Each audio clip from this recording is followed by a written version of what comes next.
It's my nerd world. Welcome to it. I'm glad you're here. A Star Wars podcast. On the show this week, Daisy Ridley drops some truth bombs. Ben was always gonna die. There was never a version of The Rise of Skywalker where Ben Solo was going to live. We'll get into that. Yeah, Ben Solo was always gonna go and die. Also, loving Star Wars. Interesting article up at StarWars.com based off of a new publication that I will share some thoughts of, and a topic that we haven't really talked much about on the show, which is kind of surprising because I love. Also, your listener feedback. I'm so glad you're with my Nerd World, a Star Wars podcast. Let's get to it. It's an instinct. A feeling. The Force brought us together.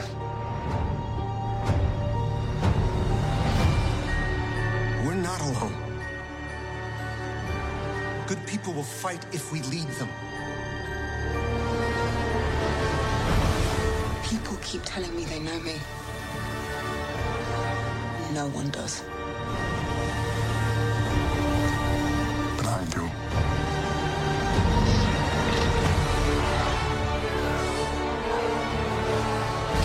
Long have I waited. And now you're coming together.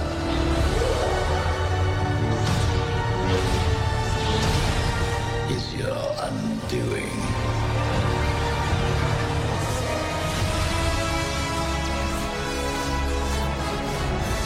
Confronting fear is the destiny of a Jedi.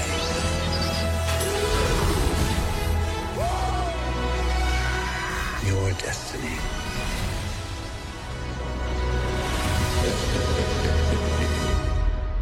The Force will be with you. Always.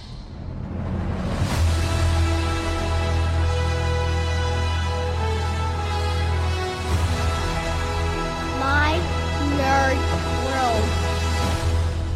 It is my Nerd World, a Star Wars podcast, and I am your host, John Justice. Glad to be with you once again this week. I hope wherever you are happy, you are healthy, and you are safe. Got some ground to cover on the show this week. I would say it's not going to be a long show, but then I say that and I always end up going 45 minutes or an hour. So we'll see how things shake out. There is not a ton going on right now in the Star Wars content universe apart from the High Republic, of which I am not yet currently a part of. If you want to hear why, it's because I'm busy, and you can listen to last week's show. Quick promotion, Gon Corbin and the Asteroid of Misfortune. The audiobook is finally available. You can go to Amazon.com and pick that up, John Jon Justice, and look for Embark. It is book 4, but also a standalone. And again, I'll talk about that at the end of the show. So there's not a lot of news this week. As a matter of fact, there's like no news. The only thing that I really felt like sharing with you was just something that I thought was kind of funny before we get into the two topics and your listener feedback this week. But apparently, Kevin Feige has assured everybody that there will never be a Marvel and Star Wars crossover, right? You wouldn't think it would ever actually happen, according to Yahoo Entertainment, but the moment it was announced that Kevin Feige, who of course is the chief of Marvel Studios, was branching out into Lucasfilm and the Star Wars universe, it was a thought that crossed all of our minds. It didn't cross my mind because I can't imagine that would ever happen. Could Marvel and Star Wars someday cross streams in a movie? But Kevin Feige did say, if you'd asked me if anything we're talking about right now was in the realm of a possibility 20 years ago, I would have said I don't think so. Feige tells us during a recent interview, but I really don't think so. He quickly adds, I don't think there's any reason for it. And of course, there's no reason for it. Right? I don't know. I did never talk to anybody. I mean, I heard people make jokes, right? Sort of joke around about the possibility, oh, what if that happened? But let's be honest. I mean, that's unnecessary, and it's kind of ridiculous. I don't ever want to see, and look, I'll just be upfront. I don't ever want to see Star Wars get close to Earth. The closest I ever want to see of Star Wars getting close to Earth is E.T. And for those that don't know, there's a lot of Star Wars connections in E.T. You have Elliot playing with his Star Wars action figures, but there's also a moment in the movie E.T. when it is Halloween and E.T. is dressed up as a ghost and he passes somebody dressed up as Yoda and he says, "Home, home." And of course, in the Phantom Menace itself, there are some extraterrestrials from E.T. that are in the Senate. That's the closest I ever want to see. It's an interesting thought that E.T. could have been a Jedi. We've seen theories out there. Of course, having Elliot playing with the action figures kind of breaks that. And the guy's in a costume too, be it as it may. So, I don't ever want to see it. It's unnecessary. I don't think that Kevin Feige even had to address it, but somebody brought it up, so he felt like he had to. So, apart from that, there is some talk that there's the Disney Magazine 23, Disney 23, I believe it's called, did say that there would be a bit of news coming out in the latest edition this month about Star Wars and the Bad Batch specifically. So the speculation is sort of swirling of when the Bad Batch will drop on Disney Plus, and it looks like either sometime perhaps in May. People are speculating March or April. So that's about it in terms of news. Apart from this little nugget, which will be probably the biggest topic on the show today. So let's just go ahead and get right to it. Something inside me has always been there. Yeah, it has. But now it's awake. And I need help. So, Sariah, Sariah Wilson, Sarah Wilson. She's an author. Looks like she writes for USA Today, and she had a chance to sit down and talk with Daisy Ridley. Okay, and Daisy Ridley dropped a bit of a truth bomb. Something that didn't surprise me personally in the slightest. She said this. Daisy says the only two possible Rise of Skywalker endings was kiss or no kiss. She said Ben dying was the only thing that never changed from the beginning, and that there was no dialogue in the kiss scene other than Ben and her saying no, no, no when he died. Okay. She went on to say, there was no dialogue, there never was. We basically did that scene for so long, and it was really uncomfortable, so there's potentially us going, ooh, because my knee had gone to sleep and the scene going on for hours. No. Well, it was Ben, and then when I go to catch him, I said no, no, no. So they were the only two bits of dialogue. So listen, this puts to rest a number of different things. First and foremost, the big one is Ben was always going to die, and I'll get back to that in just a moment. There was also a lot of speculation and a lot of theories based off how that scene was shot, of people saying that they reversed the footage, that he wasn't supposed to die, that there was more that was said because people said that Ben Solo, you could see where his mouth was going to move. There were just a lot of people who, look, and everybody's got their opinions, were very upset that Ben Solo died, and they didn't want to see that happen. And even the writer, let's call her Sarah. Sarah Wilson even wrote on her Twitter feed that she felt Ben deserved better, and everybody's entitled to their opinion on that matter. We discussed on this show at length the controversy surrounding, what ended up being the most controversial part, honestly, of the Rise of Skywalker and why so many people were upset. And I do understand, because it is understandable. Because of the love that people had for The Last Jedi and for the Reylos out there, of which I was one and I am one. But just because you're a Reylo doesn't mean, right, knowing that you like that relationship, right, and you appreciate that relationship. It doesn't also mean that, you wanted to see Ben live. Would I have been okay personally with the scenario if Ben had lived? Sure. I trust the writers of these stories and the directors to craft a story that makes sense. That being said, I do feel like Ben dying at the end of The Rise of Skywalker was the right thing from a story perspective. It made sense in terms of Han's sacrifice. It made sense in terms of the things that Kylo Ren, when he wasn't Ben Solo, had done. It made sense in terms of Daisy Ridley. I shouldn't even say that. As far as Rey and where her story was going, it just made sense to me personally.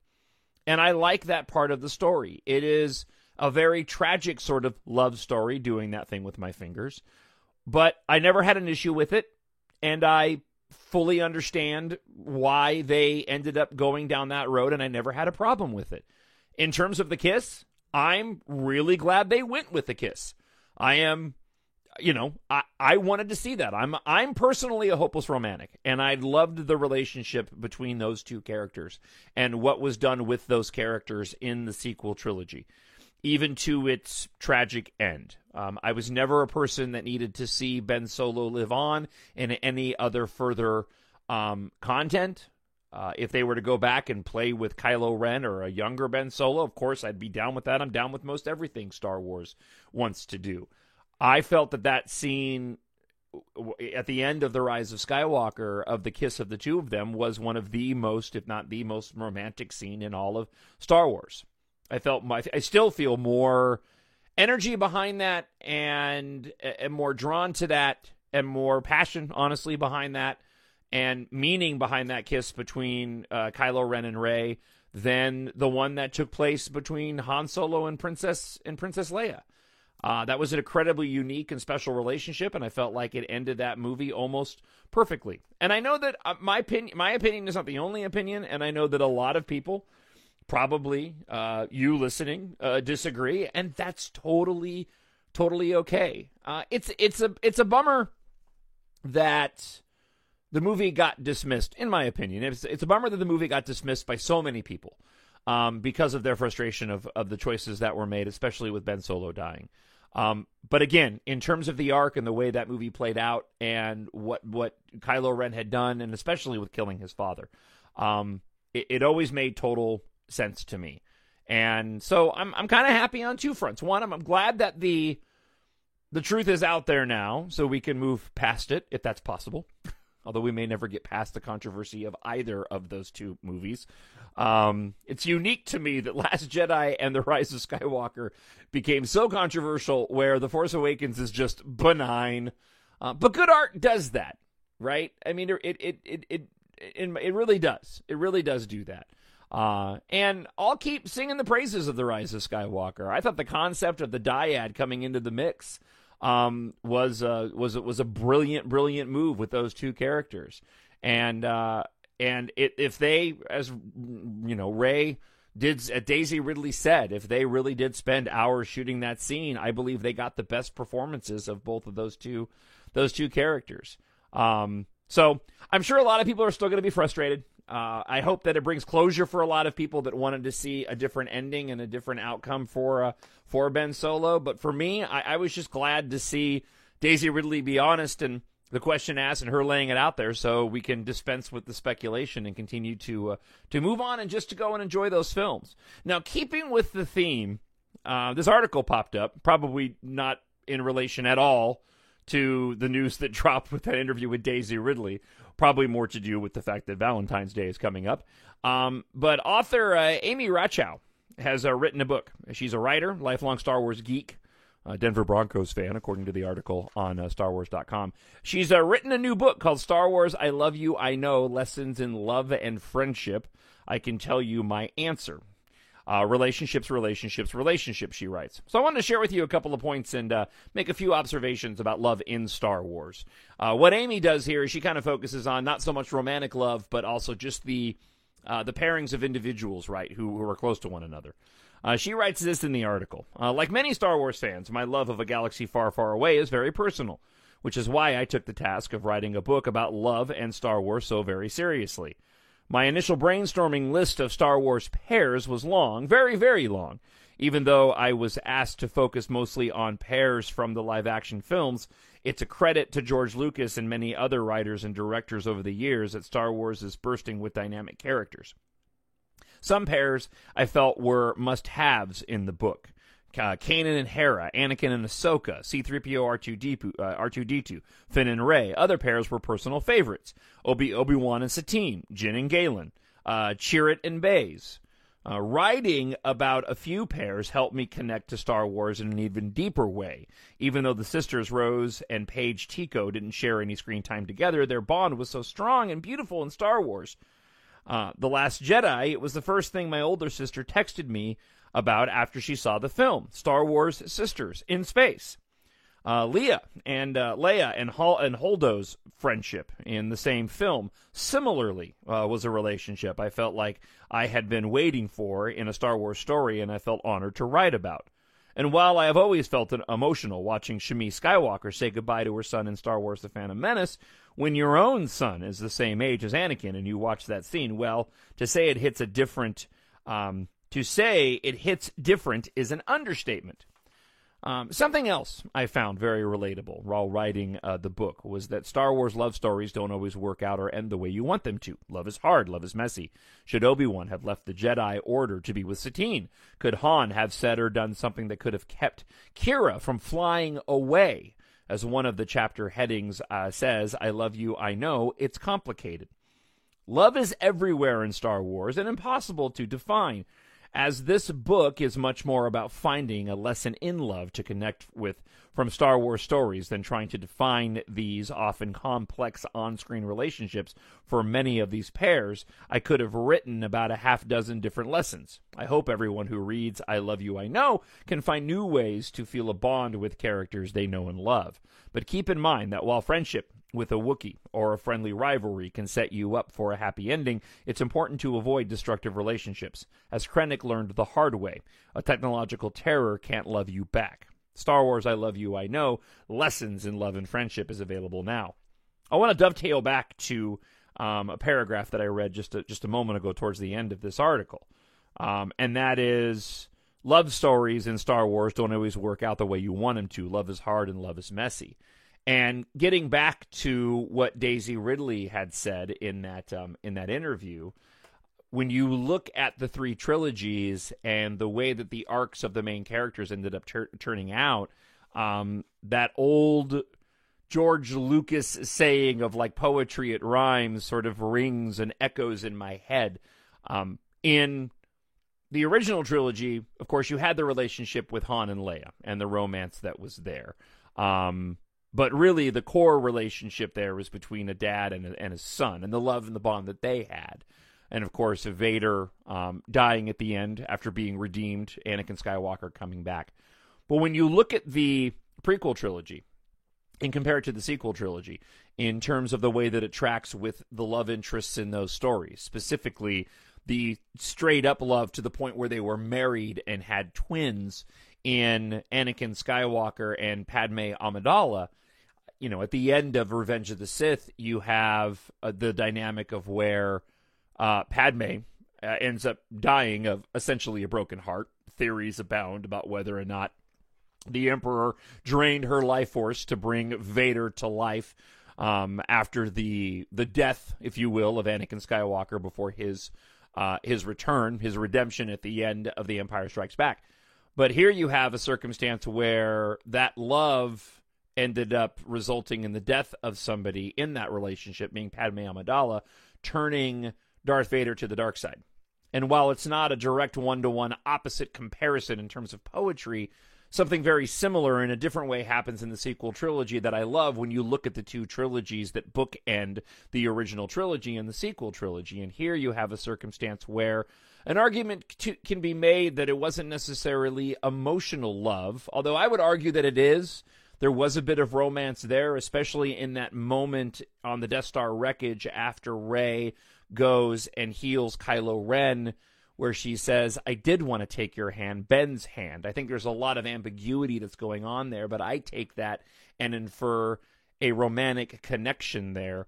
And again, that kiss at the end of The Rise of Skywalker before Ben Solo dies was very passionate, and the way that Rey looks at Ben that way, and just the way her face is glowing, and the same thing goes for Ben Solo to Rey. For me personally, watching those films, there's no doubt in my mind that while there is a Force connection there of those two being the dyad, there is a love to where if Ben had lived, perhaps those two individuals could have had a relationship. But when you go and compare it to what happened in Revenge of the Sith, and sort of the dynamic and the poetry of the two, here you have Ben dying and Rey going off to whatever next adventure she is, having essentially become a full-fledged Jedi, and then taking on the name of Skywalker. And I know that was also as controversial, if not for some people more controversial than the death of Ben Solo. But for me, again, because of the ambiguity of Star Wars that I talk about so often on the show, I hadn't really looked at until, or thought too much further about it. I always had taken the name of Skywalker that Rey had to carry on the legacy, of course, of Leia and Luke. But that being said, there's also Ben Solo in there too. While they were never able to become a couple, and certainly were never properly, say, married, and whereas if they had, perhaps she would have become, Rey Solo and not Rey Skywalker. There is no dismissing that Ben Solo was a Skywalker. Palpatine himself even said, so dies the last Skywalker. And so it wasn't until I heard those comments from Daisy that I went, oh yeah, you know what? That's absolutely right. It could very well be that she adopted that name, after getting clearance, if you will, doing that thing with my fingers from Leia and Luke there in that moment at the end on Tatooine. But she also could have adopted it as an homage or a tribute, it's probably a better word, to Ben Solo as well. I love these films. And the way that love is handled in Star Wars altogether, I've always felt was done very tactfully. It is very direct, especially when you look at the prequel trilogy. But there is a subtleness, certainly a subtleness, as I've just described in the sequel trilogy. And then you have sort of this back and forth romance going on between Han and Leia in the original trilogy. But it's just another facet of Star Wars that makes it so special and so endearing and so loved by millions of individuals. That just, they do so many things right, and in my opinion, so little things wrong with this franchise. I may not be in the majority thinking that, but that is how I feel just because of how much I love Star Wars. How do you feel? What are your thoughts on everything that I've just gone blah, blah, blah over for the past 23 minutes? TalkShowNerd@gmail.com. TalkShowNerd@gmail.com. As always, your comments are welcome on the show. Leave a comment on YouTube as well. I need someone to show me my place in all this. All right, I got some listener feedback for you this week. First off, friend of the show, Shlomo, writes me and says that he has some feedback, to which he starts his email and says, okay, I lied. It isn't feedback. But he does say this. How does Wicket get around Endor? Ewoks. What is the body temperature of a Tauntaun? Lukewarm. Welcome to Dad Jokes here on my Nerd World, a Star Wars podcast. What did Darth Vader say to Darth Sidious at the charity auction? What is thy bidding, my master? What is Jabba the Hutt's middle name? Okay, that's enough. If you are desperately low on listener feedback, maybe these will make it on the podcast. You'd have to be pretty desperate, though. I actually had more comments this week, Shlomo, and I still read your email. So take that. Thank you, my friend. It's fantastic to hear from you. Friend of the show, Miranda, writes this. Little message to the fandom. Be kind to each other. Be kind to yourselves. Be kind to actors, directors, producers, and even the president. Please redirect most of what you are used to doing to yourselves and to each other, and be kind, forgive, and respect. Thank you, Miranda. As always, I appreciate your comments. Friend of the show, Owen Dowd, says this. I did miss you. Thank you, Owen. You are part of my weekly schedule, even when I disagree with points you make. Really? Never. I still find the points and discussions you bring up valid. I also enjoyed the Rise of Skywalker's pre-release final battle. The concept of the massive Star Destroyer factories is just awesome. Yeah, I agree. And whatever. You don't disagree with me on anything, Owen. Don't be silly. All right, Game Station 3 writes this. I have a question about the Rise of Skywalker. All right, I have an answer, maybe. If Luke's X-Wing was functional the whole time, then why didn't he use it to travel to Crate? Did he not have enough time to get there, so he had to use force projection instead? All right, so there's a couple different answers here. My biggest single problem, by the way, is the X-Wing and the Rise of Skywalker, and I'll get to this in just a second. So Luke's X-Wing was functional. However, according to actually, I'm going to get to it now. According to the book, Rey had to reassemble it because it was missing a wing because the wing was on the door of Luke's hut. My problem is when Luke rises the X-Wing out of the water, okay, the wing is there. I know people can say it's not there. It is absolutely there, and that drives me a little bit nuts.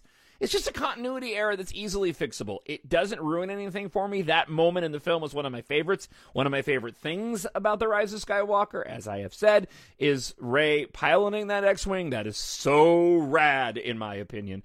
But that is kind of an unforgivable, fixable thing you could have easily shown that X-Wing without a portion of the wing and then showed a quick 2-second shot of Rey working on it before she took off. Okay, so why didn't he use it to travel to Crate? That is an argument that I think you can make.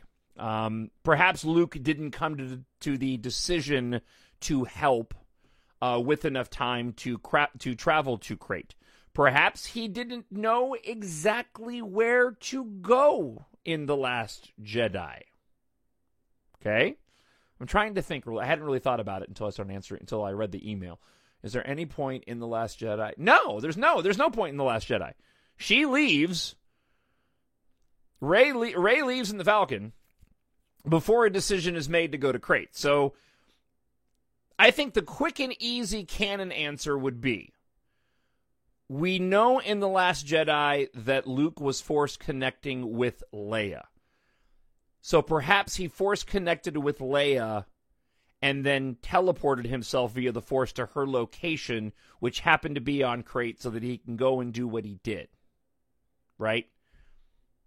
Plus, it was just cool, and it shows how he's the ultimate Jedi. But that, to me, is the best sort of canon answer that I can give you, is that we know that he was Force connecting with Leia, and now I want to watch The Last Jedi. We know that he was Force connecting with Leia in The Last Jedi, and that he did Force connect there at the end when he went to Crate, and that's how he got there. Game Station 3, I hope that answers your question. Friend of the show, Brennan Marn, host of his own podcast, Page Turners They Were Not, of which his most recent episode is Legends versus Canon, much like what I did last week. He writes this. Hi, John. Like you, I call BS on the idea of Legends being the thing that can save Star Wars. As far as I'm concerned, the guy who wrote that article could take it and shove it up his exhaust pipe. Sorry, not very Christian of me. You said exhaust pipe. I'm totally fine with the modern canon telling its own stories instead of being beholden to the Legends continuity. As someone who enjoys quite a bit of Legends, I was not at all upset by the decision to reset the continuity. When the sequel trilogy was first announced, I toyed around in my mind with the idea that it might be fun to see Legends material on screen, but I never became convinced that they had to stick to the Legends continuity. Therefore, the announcement in April of 2014 about the reset continuity came as no surprise to me.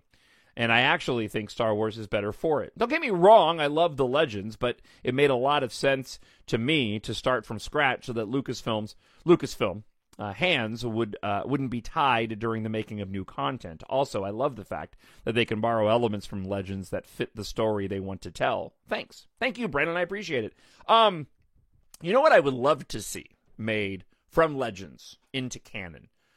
And I don't think you could do it with live action, just because it's too close to the original trilogy.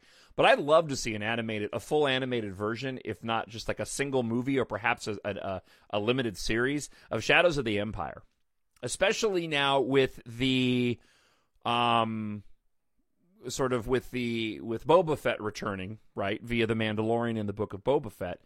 His role in Shadows of the Empire was so pivotal. I think it would be really, really cool to see Shadows of the Empire be turned into something canon, most likely animated. I would really, really dig that. That's a really cool story and one of my favorite Legend stories if you've never read it before. And I think it's really unique just because it's wedged there in between the films and the original trilogy. All right, last one for the week. Dale Erdman says, it's all a matter of perspective. Some people deny parts of the EU and some deny Disney canon. My perspective is that making EU legends doesn't mean it doesn't exist. It just means that they are stories that were told, like a legend, as if they were exaggerated over time. I dig that, Dale. Until they weren't fully true, changing throughout history. There's always a bit of legends, a bit of truth in legends. That was Ahsoka Tano who said that. Yeah, no, Dale, I absolutely agree. And I think that's a really, really good and healthy way to look at it. All right, that wraps up the show this week. As I mentioned at the start of the show, finally, it took Audible over a month to approve Gone Corbin and the Asteroid of Misfortune, but the audiobook is now available. Gone Corbin, a former rock star turned intergalactic drone messenger during the Vanishing War in the events of Embark Treasure in Darkness Book 3. His ship is struck by the enemy that sends him hurtling through space uncontrollably, only to land on the most expensive asteroid in the history of mankind. And it actually is a real asteroid. It's called 16 Psyche. The story is Guardians of the Galaxy meets Castaway meets The Martian, as Gone Corbin and his sarcastic AI, ALX-B, or Alex, attempted to get off of that horrid rock and to come across all kinds of misfortune, including not being alone. Gone Corbin and the Asteroid of Misfortune is available right now on Amazon.com in audiobook form and ebook and paperback, as are Embark Book 1, 2, and 3. And you can pick up the ebook for Embark Book 1 now for just 99 cents. For the time being, as I promote the series, Book 5 in the series.